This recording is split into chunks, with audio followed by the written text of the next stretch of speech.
ত্রয়োদশ জাতীয় সংসদের শপথ গ্রহণ অনুষ্ঠান শেষ হয়েছে। সরকারি দল ও বিরোধী দল শপথ নিয়েছেন এবং মন্ত্রণালয়ও বণ্টন হয়ে গেছে।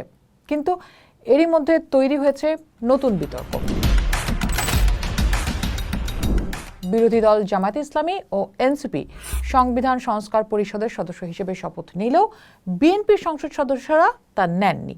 এর কারণ হিসেবে তারা বিদ্যমান সংবিধানে এই শপথের কোনো বিধান না থাকাকে সামনে আনছেন। যদিও বিএনপির পক্ষ থেকে বলা হয়েছে সংবিধানে এই শপথের বিধান যুক্ত করা হলে পরে তারা শপথ নিতে পারেন। আপাত দৃষ্টিতে বিএনপির বক্তব্য যৌক্তিক মনে হলেও প্রশ্ন উঠছে, জাতীয় সংসদ নির্বাচনের আগে বা জুলাই সনদ নিয়ে ঐকমত্য কমিশনের আলাপে খুব জোরালোভাবে এই প্রশ্নটি তোলা হয়নি কেন হালকা আলাপ করে ছেড়ে দিয়েছিলেন সদস্যরা? জুলাই সনদ বাস্তবায়নের গ্যাজেট বলছে, গণভোট অনুষ্ঠানের পর জাতীয় সংসদের সাধারণ নির্বাচনে নির্বাচিত প্রতিনিধিদের সমন্বয়ে সংবিধান সংস্কার পরিষদ গঠিত হবে। সেই হিসেবে এই সনদ বাস্তবায়নের দায়িত্ব বর্তমান সংসদের উপর বর্তায়। বিশেষ করে এক্ষেত্রে সরকারি দলের অত্যন্ত গুরুত্বপূর্ণ ভূমিকা পালনের কথা। এবং কিছু স্বতন্ত্র সহ বিএনপির 212 জন যদি এখন এখান থেকে দূরে থাকেন, তাহলে জুলাই সনদ বাস্তবায়ন কিভাবে এগোবে? বিএনপি অবশ্য কখনোই বলেনি যে তারা সংস্কার চায় না বা জুলাই সনদ বাস্তবায়ন করবে না। তাদের অবস্থান হলো, যেসব সংস্কার প্রস্তাব তাদের 31 দফা ও নির্বাচনী ইশতেহারে আছে এবং জুলাই সনদের যেসব প্রস্তাবে তারা একমত হয়েছে, কেবল সেসব সংস্কারই তারা করবে।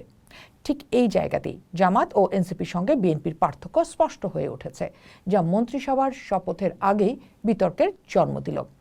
জামায়াতের আমির ও সংসদের বিরোধী দলীয় নেতা ডাক্তার শফিকুর রহমান স্পষ্ট করে বলেছেন, সংস্কারের বিপরীতে বিএনপির অবস্থান স্পষ্ট। তার মতে, শপথ না নিয়ে তারা জুলাই বিপ্লবকে উপেক্ষা ও অবজ্ঞা করেছেন, যা জন আকাঙ্ক্ষার পরিপন্থী। ফলে দেখা যাচ্ছে জুলাই সনদ বাস্তবায়ন নিয়ে খোদ এই সনদে স্বাক্ষরকারীদের মধ্যে তীব্র বিরোধ সৃষ্টি হয়েছে। এই শপথ আদৌ প্রয়োজনীয় ছিল কিনা তা নিয়ে প্রশ্ন তুলেছেন আইন ও সংবিধান বিশেষজ্ঞ অধ্যাপক রিদওয়ানুল হক। এক ফেসবুক পোস্টে তিনি বিষয়টিকে অদ্ভুত আখ্যা দিয়ে লিখেছেন, এটি রাজনৈতিক বিশৃঙ্খলা ও অস্থিরতাই বাড়িয়ে তুলবে। তার মতে, এই শপথের বিন্দুমাত্র আইনি ভিত্তি বা প্রয়োজনীয়তা নেই। তিনি আরও উল্লেখ করেন, জাতীয় নির্বাচন অনুষ্ঠিত হয়েছিল একটি সংসদ গঠনের জন্য এবং সংবিধান সংশোধন বা সংস্কারের পূর্ণ ক্ষমতা কেবল সংসদেরই রয়েছে। অন্যদিকে জামায়াত ও এনসিপি মনে করে, জুলাই সনদের প্রস্তাবগুলোর পক্ষে জনগণ গণভোটের মাধ্যমে রায় দিয়েছে, অতএব সনদ অনুযায়ী প্রস্তাবগুলো পাশ হতে হবে। সাংবাদিক আমিন আল রশিদ এক কলামে লিখেছেন, জাতীয় নির্বাচনে 2/3 আসনে জয়ী হওয়ায় সংবিধান সংস্কার পরিষদের সদস্য হিসেবে শপথ নিলেও বিএনপি সংখ্যাগরিষ্ঠই থাকত। সেক্ষেত্রে জুলাই সনদের যেসব প্রস্তাবে দল একমত নয়, সেগুলো সহজেই বাতিল করে দেওয়ার সুযোগ ছিল। কিন্তু এই সুযোগ থাকা সত্ত্বেও বিএনপি যে শপথ নিল না, তার পেছনে রয়েছে সাংবিধানিক জটিলতা, যে প্রশ্নটি তারা এতদিন এড়িয়ে গেছেন। তিনি আরও প্রশ্ন তুলেছেন, সিইসিকে কে এই শপথ পড়ানোর এখতিয়ার দিল? বিষয়টি সংবিধানের তফসিলে নেই এবং জুলাই সনদ বাস্তবায়ন আদেশও স্পষ্ট নয়। ভবিষ্যতে এটি আদালতে চ্যালেঞ্জ হওয়ার সম্ভাবনাও উড়িয়ে দেওয়া যায় না। এরই মধ্যে আমরা দেখেছি গণভোটের বৈধতা চ্যালেঞ্জ করে হাইকোর্টে রিট করেছেন এক আইনজীবী। তার দাবি, গণভোটের প্রক্রিয়া ও ফলাফলের গেজেট আইনগতভাবে ত্রুটিপূর্ণ।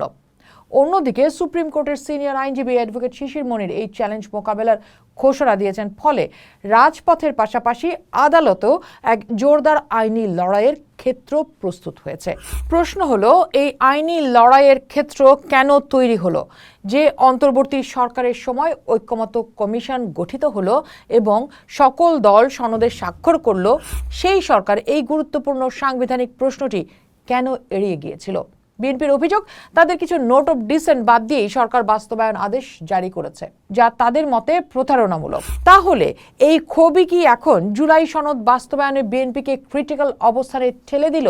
ঐক্যের জুলাই সনদ কি তবে নতুন রাজনৈতিক অনৈক্যের দলিলে পরিণত হতে যাচ্ছে? অনেকগুলো প্রশ্ন শুরুতেই উঠল, তা ভবিষ্যতের জন্য কি বার্তা দিচ্ছে? পোস্ট দেখুন, ভাবুন, করুন। পোস্টের সাথেই থাকুন।